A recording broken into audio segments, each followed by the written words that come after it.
Kwa hiyo, lakini kubwa hili la kujenga hii nyumba ya ibada, wewe unaendelea kuwapatanisha watu na Mwenyezi Mungu, hata kama wewe sio mchungaji wala mwinjilisti wala mzee wa kanisa, kwa sababu huduma inayofanyika mle ndani ya maombezi kwa watu wote, na hasa ile sala ya Bwana ambayo iko katika nafsi ya kwanza wingi: Baba yetu, utusamee makosa yetu kama tunavyosamehe wanaotukosea, utupatie riziki zetu.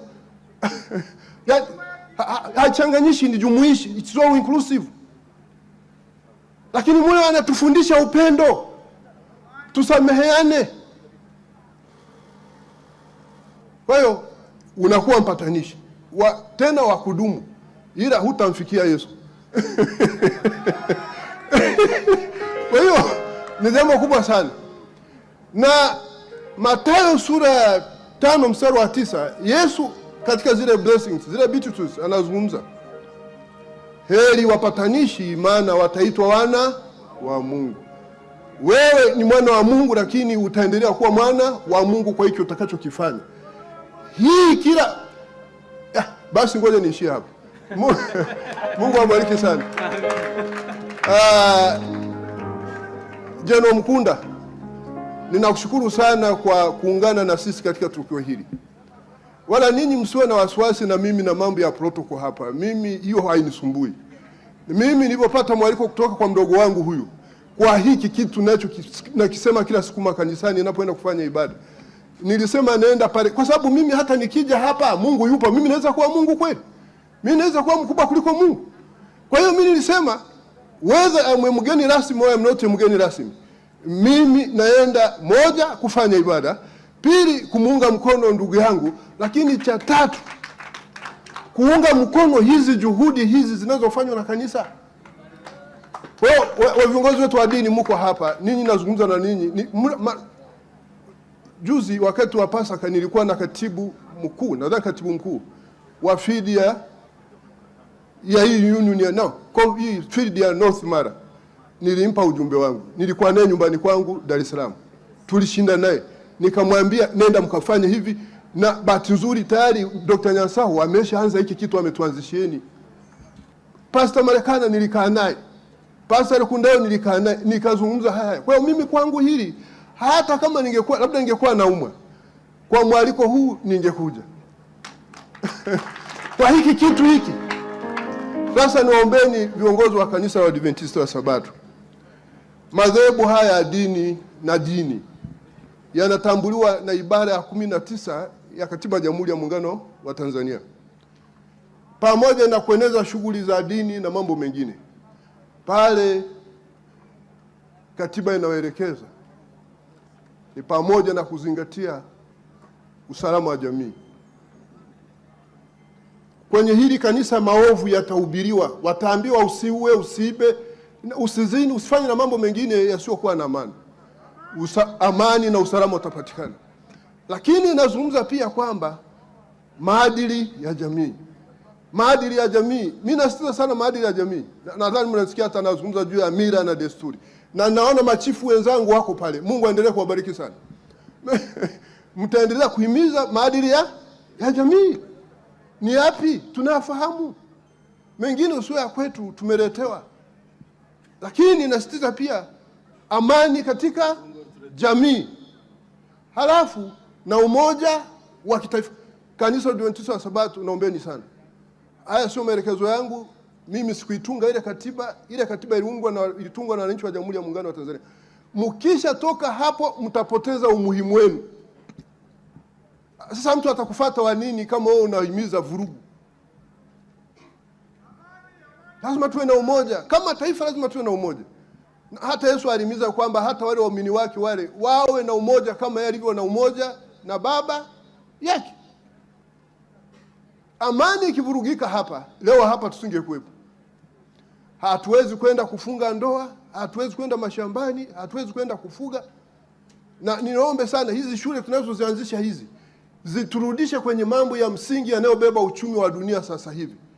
Kilimo, ufugaji, uvuvi. Hizi ndizo rasilimali za maana na ndizo wanazopigania duniani. Na eneo hili la Great Lakes region ndio sasa ni hotspot za vita. Hotspot za vita, lakini kinachotafutwa ni hicho kitu. Na wananchi, ing'ang'inieni sana ardhi mlionayo. Watakaopoteza ardhi huko mwishoni mtakuja kujuta. Kwa sababu mtu mwenyewe ni ardhi. Uendelea kuishi kwako ukiondoa roho ya Mwenyezi Mungu ni ardhi. Hakuna kitu ambacho utakifanya bila ardhi. Kimsingi shughuli zote za mwanadamu ni ardhi na uchumi wote ni ardhi. Hata sisi tunaenda maofisini na makoti. Ile maofisi yale yamejengwa kwenye ardhi. Yule mama ntilie biashara yake anaweka kwenye ardhi. Hakuna utakachokifanya hata kama unauza kompyuta. Warehouse yako ni ofisi, hata sisi ni ardhi. Watu wamekuwa nadhani kwamba ardhi ni kushika tu jembe. Kwanza hii ni kazi ya maana sana, hata hiyo ya kilimo ni kazi ya maana sana. Kwa hiyo Mheshimiwa, Mungu aendelee kukubariki sana. Na Mungu aendelee kukubariki sana. Narejea kumshukuru sana mama yetu yule kwa jinsi alivyokulea na baba yetu na kanisa ambalo limekuwa linakutunza. Mimi naombeeni viongozi wa kanisa, mtuambieni ukweli.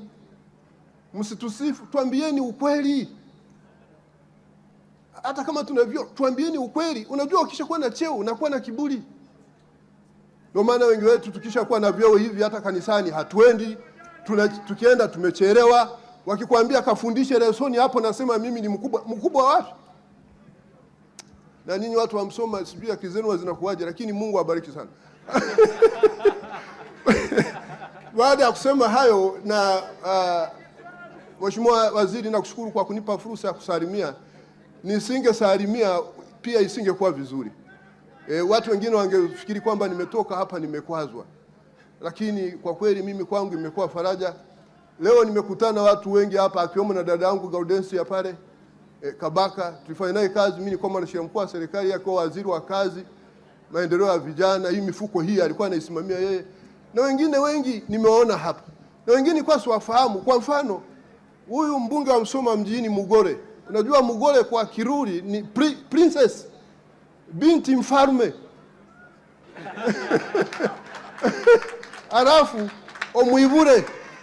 Omuibure ni prince. Sasa yule ni princess. Kwa hiyo nimekutana na viongozi wenzangu hapa, wengine wa chama, kaka zangu hapa, kaka yangu Madaraka hapa, na wengine wote ambao sijawaona. Kwa hiyo Mungu awabariki sana. Asanteni sana. Naomba niruhusu nimsalimie mama. Kwa maendeleo ya sekta ya utalii na huduma za hoteli nchini, Parrot Hotel iliyopo Kaloleni katikati ya jiji la Arusha ni fahari ya Tanzania. Ina bwawa la kisasa la kuogelea na kupumzika kwa watu wa rika zote, mapokezi yenye ubora.